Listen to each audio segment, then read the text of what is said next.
ഏതായാലും ഗുരു മഹാസമാധിയായി. ആ മഹാസമാധി പ്രാപിച്ച സമയത്ത് നടരാജ ഗുരുവിന് ഫ്രാൻസിലെ ഒരു പൂന്തോട്ടത്തിൽ നിന്ന് ഒരു വണ്ടിൻ്റെ കുത്തേറ്റു.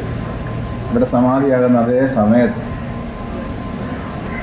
ഏതായാലും പിന്നീട് നടരാജ ഗുരു മടങ്ങി വരുന്നത് 4 വർഷം കഴിഞ്ഞു.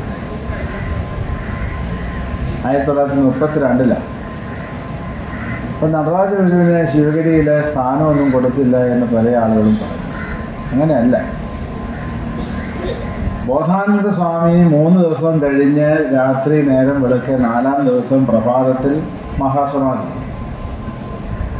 ബോധാനന്ദ സ്വാമിക്ക് ശേഷം പിന്നീട് ഗുരുദേവൻ്റെ അനന്തരഗാമിയായി വന്നത് ഗോവിന്ദാനന്ദ സ്വാമി. ഗോവിന്ദാനന്ദ സ്വാമിക്ക് ശേഷം അച്യുതാനന്ദ സ്വാമി.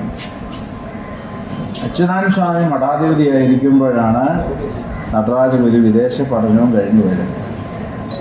അപ്പം അദ്ദേഹത്തിന് എന്ത് സ്ഥാനമാണ് നൽകുന്നത്?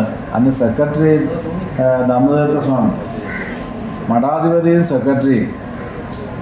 പിന്നെ എന്താ സ്ഥാനം ഇനി കൊടുക്കാനുള്ളത്? ഈ ദമ്മദത്ത സ്വാമി വലിയൊരു മഹാനാണ്. ദമ്മദത്ത സ്വാമി പുതിയൊരു പോസ്റ്റ് സൃഷ്ടിച്ചു.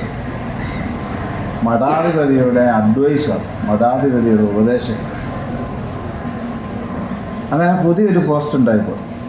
നടരാജ ഗുരു വിദേശത്തു നിന്ന് മടങ്ങി വരുമ്പോൾ ശിവഗിരി മാസികയുടെ മുഖചിത്രം നടരാജ ഗുരുവിൻ്റെ ചിത്രമാണ്. അത് നടരാജൻ മാസ്റ്ററാണ്. അദ്ദേഹം തയ്യും കെട്ടി ഇരിക്കുന്ന ഒരു നല്ല ചിത്രമാണ്.